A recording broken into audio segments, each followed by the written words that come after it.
Hey, it's Katherine Norland. The real question is, how did you make that person feel? What were they left with after they were done speaking with you? After you were done interacting with them?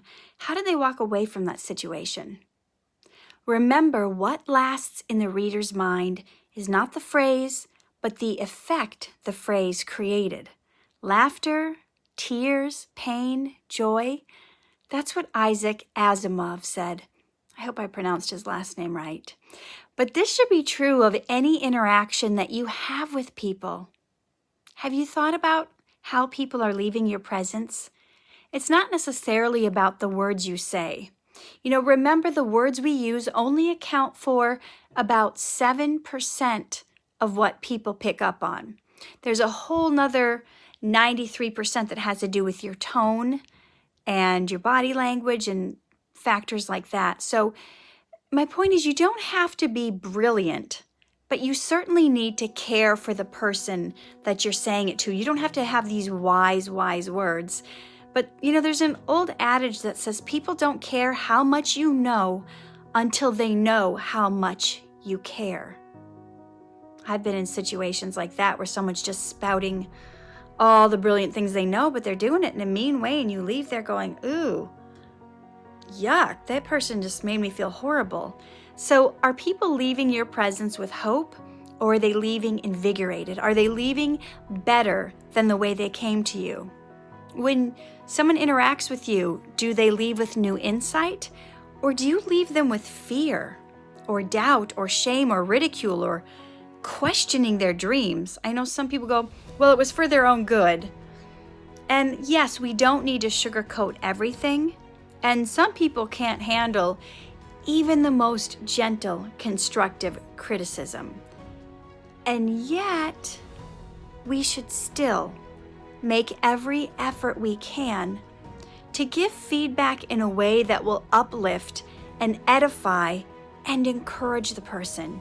Even if that means that we are sending them back to the drawing board, telling them they have to start over because the work that they've done or the art they've created or whatever it is just isn't going to work. But we don't have to, there's a fine line. We don't have to pump people up with pride and tell them that they're brilliant when you know in your heart of hearts that they really need to start from scratch or try a completely different approach. But we always need to have the right intent. When you're trying to give somebody feedback, coming from the right place and doing our best to treat people the way we would want to be treated. At least that's what they say. But when I think about that, I don't think that saying really applies to treat people the way you want to be treated. I think it has to be to treat people the way they would want to be treated.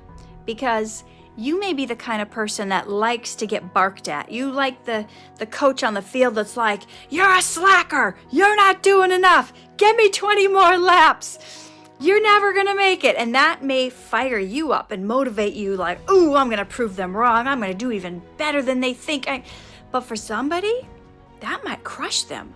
That may make them want to quit. That may make them never even want to try again because they're thinking, yeah, they're right.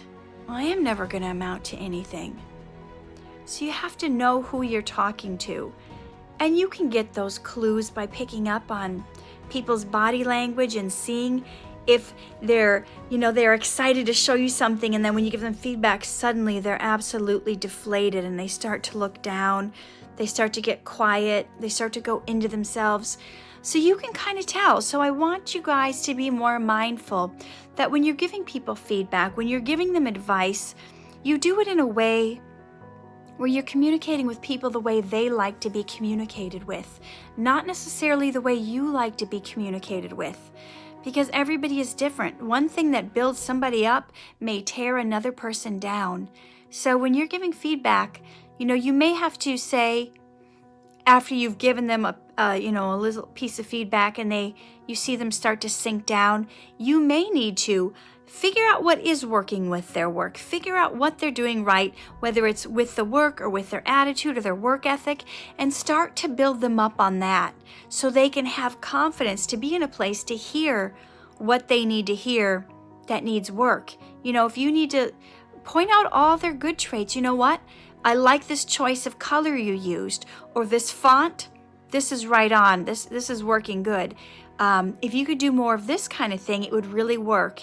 And just, you know, fix these parts here, you know, this diagram, this isn't quite what we had in mind, but you are so talented at this, and you're such a great, a hard worker, you know, whatever it is, make it a point to look for the things that they are doing right.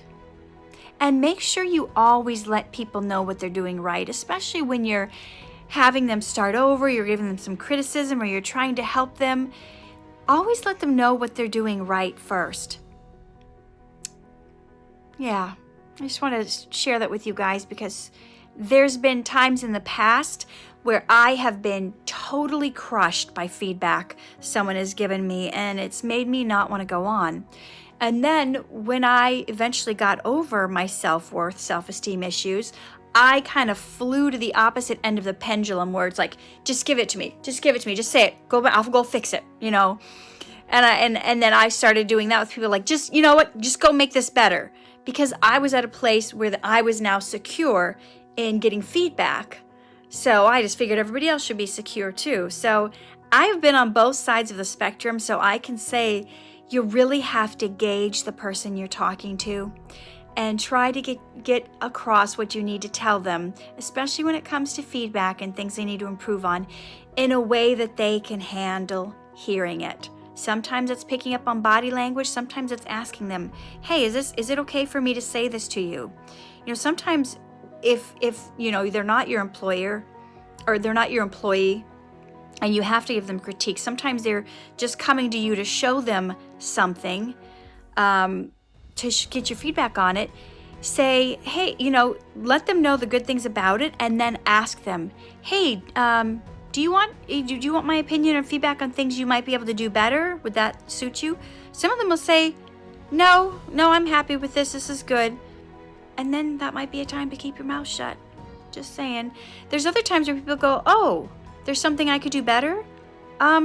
Sure, what do you think? And then you can lay it out for them. But not everybody wants your advice, and not everybody can handle your advice. So just treat everybody the way they want to be treated, the way they need to be treated, so they can handle the information.